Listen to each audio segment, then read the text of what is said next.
Double Guinness world record holder Somaiya MSPM group प्रस्तुत करता है चंद्रपुर का बेस्ट इंजीनियरिंग कॉलेज।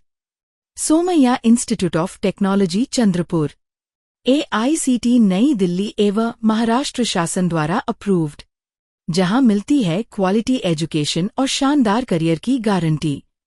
सेशन 2026-27 के लिए BTech में computer science, data science, aeronautical engineering, artificial intelligence end machine learning, electrical और mining engineering के लिए admission शुरू। SC, ST, NT, VJ, SBC छात्रों के लिए सरकारी स्कॉलरशिप के तहत निःशुल्क प्रवेश। OBC और ओपन कैटेगरी के लिए 50% तक फीस में छूट, साथ ही माइनॉरिटी और EBC स्कॉलरशिप उपलब्ध। आज ही संपर्क करें। Somaiya institute of technology, DTE code 4703, Wadgam ward Chandrapur. Mobile number 9800004715। Maharashtra Congress के वरिष्ठ नेता विजय वडेट्टीवार ने केंद्र सरकार पर तीखा हमला बोलते हुए दावा किया है कि देश जल्दी गंभीर आर्थिक संकट और लॉकडाउन जैसी स्थिति की ओर बढ़ सकता है। नागपुर में मीडिया से बातचीत के दौरान वडेट्टीवार ने कहा कि ईरान अमेरिका तनाव और अंतर्राष्ट्रीय हालात के कारण दुनिया भर में ईंधन की कीमतें तेजी से बढ़ रही हैं, जिसका असर भारत में भी दिखाई दे रहा है। उन्होंने दावा किया कि पिछले 2 हफ्तों में पेट्रोल डीजल की कीमतों में औसतन 7 रुपये से अधिक की बढ़ोतरी हुई है। वडेट्टीवार ने चेतावनी देते हुए कहा कि अगर यही हालात बने रहे तो आने वाले 1.5 महीने में पेट्रोल 170 रुपये और डीजल 150 रुपये प्रति लीटर के पार पहुंच सकता है। उन्होंने केंद्र की आर्थिक नीतियों पर सवाल उठाते हुए कहा कि बढ़ती महंगाई, बेरोजगारी और ईंधन संकट से मध्यम वर्ग, किसानों और आम लोगों की कमर तोड़ दी है। उनके मुताबिक सरकार जनता की समस्याओं को हल करने के बजाय धार्मिक मुद्दों और इवेंट राजनीति के जरिए ध्यान भटकाने के लिए लगी हुई है। इस दौरान वडेट्टीवार ने चुनाव आयोग को लेकर भी विवादित बयान दिया। SIR से जुड़े सवाल पर उन्होंने चुनाव आयोग को भाजपा का दलाल तक कह दिया, जिसमें राजनीतिक माहौल और गर्मा गया है। उनके बयान के बाद महाराष्ट्र की राजनीति में नई बहस छिड़ गई है, जबकि भाजपा नेताओं ने कांग्रेस पर डर और भ्रम फैलाने का आरोप लगाया है। 5-7 काय टप्प्याटप्प्याने पुढच्या महिन्याभरामध्ये 1.5 महिन्यामध्ये 150 रुपये डिझेल झालेला दिसेल, 170 रुपये पेट्रोल झालेला दिसेल। कारण तेच ते काय सांगू आता, एकदा सांगितल्यानंतर ज्या पद्धतीनं देश चालवला जात आहे, हा देश खड्ड्यात टाकण्यासाठी चालवला जात आहे। देशातील गरीब माणूस, देशातील मध्यमवर्गीय माणूस हा मरणारच आहे। याला मारायसाठीच हे सरकार आलेलं आहे। एअर इंडियानं इंधन दरवाढीमुळे काही फ्लाईट्स कपात केली, 20% फ्लाईट्स कपात आहे देशात डोमेस्टिक फ्लाईट नाही, तरी पण आता इंधनचा तुटवडा नाही हे सरकार सांगत असेल आणि या सरकारकडून, महायुतीकडून किंवा त्या केंद्रीय मंत्र्यांच्याकडून भारतीय जनता पक्षाचं सरकार महाराष्ट्रातलं हेच सांगत आहे की तुटवडा नाही, तुटवडा नाही। आता जर काल RC बुक पाहून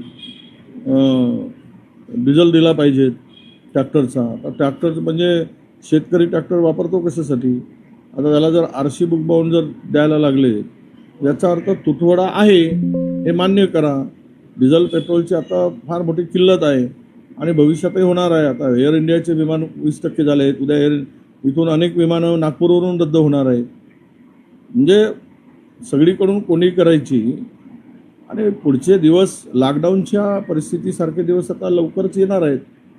त्यामुळे आम्ही जनतेला आवाहन करतो आहे की आता तुम्ही असलेले पैसे जे काय ते सुरक्षित ठेवा, कुठे फार काही गुंतवणूक करू नका। सरकारच्या भरोशावर विश्वास ठेवून ती गुंतवणूक केली की ते पण परत येणार नाही, कारण बँकाही रिकाम्या केल्या आहेत, रिझर्व्ह बँक रिकामी केली आहे। रिझर्व्ह बँकेचा सगळा पैसा स्वतःच्या सरकारचा मालकीचा असल्यासारखं ते काढून घेण्याचं काम सुरू आहे। त्यामुळे भविष्यात बँकाही पूर्णतः उद्ध्वस्त होती। त्यामुळे बँकेत असलेला पैसासुद्धा शिल्लक राहणं आहे, तो परत मिळणार की नाही ही परिस्थिती उद्भवणार आहे। त्यामुळे सगळ्याच बाजूनं देश संकटात आहे, अडचणीत आहे आणि फक्त इव्हेंटवर त्यांनी आता पुन्हा भर दिला आहे। तुम्ही सांगितल्याप्रमाणे ते पुन्हा हे धार्मिक तेढ पसरवतील आणि लोक मरत आहेत त्याकडे यांचं लक्ष राहणार नाही, लोकांचा जीव जातोय त्याच्याकडे लक्ष राहणार नाही आणि सगळे मूलभूत प्रश्नावर पडदा घालतील। SIR को लेके सुप्रीम कोर्ट का निर्णय आया, उसके बाद बीजेपी ने विपक्ष का हमला किया है कि सभी जो चुनाव आयोग की जो पारदर्शी जो रणनीति कार्य है उसके ऊपर संवेद न करें। अरे सुप्रीम कोर्ट का निर्णय को छोड़ दीजिए, क्या निर्णय सुप्रीम कोर्ट के देते हैं हम उसके बारे में टिप्पणी नहीं करेंगे, पर निवडणूक इलेक्शन कमीशन ये भाजपा का दलाल है, इसमें कोई छुपा हुआ नहीं है।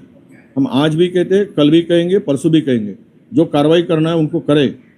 एसआईआर के नाम पे जो धिंगाना चल रहा है, जो अपोजिशन के वोट काटने का काम चल रहा है, जो बंगाल में हुआ, जो आसाम में हुआ, जो बिहार में हुआ, बहुत सारे राज्यों में इन्होंने सत्ता इनकी आती ही नहीं थी, वहाँ पे एसआईआर के नाम पे वोट कटवा कर अपोजिशन के, ये एकमात्र धंधे के लिए एसआईआर है। और वो जो कर रहा है वो सब इलेक्शन कमीशन के माध्यम से हो रहा है। जरांगे पाटील यांची आज पत्रकार परिषद आहे. 30 तारखेपासून आंदोलनाचा इशारा पुन्हा एकदा दिलेला आहे. ओबीसी नेते म्हणून तुम्ही कसं नाही, असं जरांगे पाटील आंदोलन करतायत वारंवार, सरकार तरी कुठं पाहत आहे? काय झालंय आतापर्यंतच्या आंदोलनातून?